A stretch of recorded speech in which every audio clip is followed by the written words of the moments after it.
The Red Umbrella Book Talk by Jennifer Kite. Have you ever wanted to be a part of a secret plan?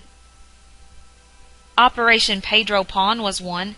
It was an organized evacuation of more than 14,000 unaccompanied children whose parents sent them away to escape Fidel Castro's revolution. Children as young as 5 years old landed in Miami, Florida, and were placed into camps if they were not met by family or friends. From these camps, the children would be placed into foster homes in Nebraska, Iowa, or any other place in the U.S.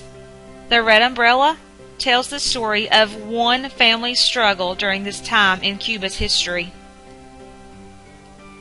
Cristina Gonzalez's Cuban heritage comes out in the historical fiction novel The Red Umbrella, and she tells the story like only an insider of the culture can.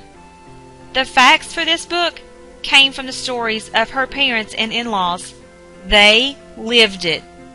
Cristina Gonzalez's parents were lucky enough to be met in Miami by family members. Her mother-in-law, not so lucky.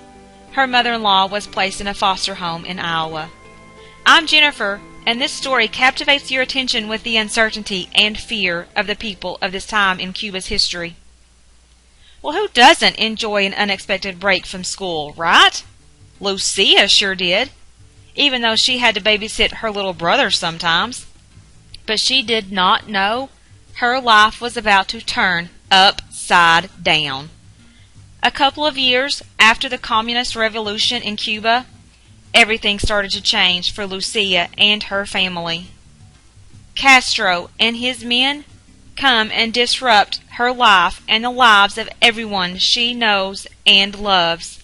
Before long, she'll no longer be anticipating her quinceañera, but wondering how her best friend could have turned on her, and worrying how she and her family will get through this.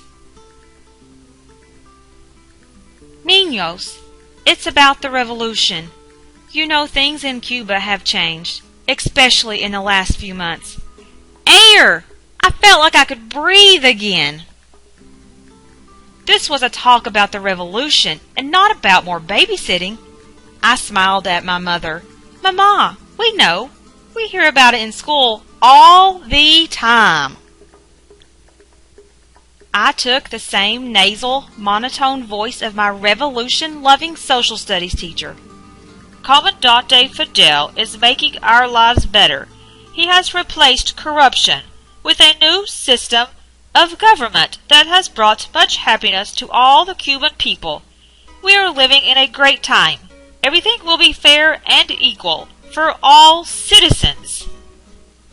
But when the revolution becomes too much, Lucia's parents make a difficult decision. They decide to send Lucia and her 7-year-old brother Frankie to the United States on their own.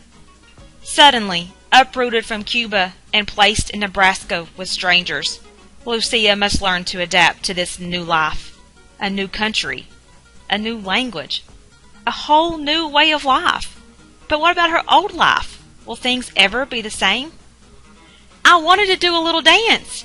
My parents were coming. Finally, after almost a year, I get to see them again. Mama, that's great! Can you and Papa get plane tickets? Do you need money? I have some saved up. No, that's not it. I mean, yes, we will need some money, but it's just... What? I asked. My visa got approved, but they won't approve your father's. Will she ever see her home or her parents again? Pick up your copy of The Red Umbrella by Cristina Gonzalez today and find out.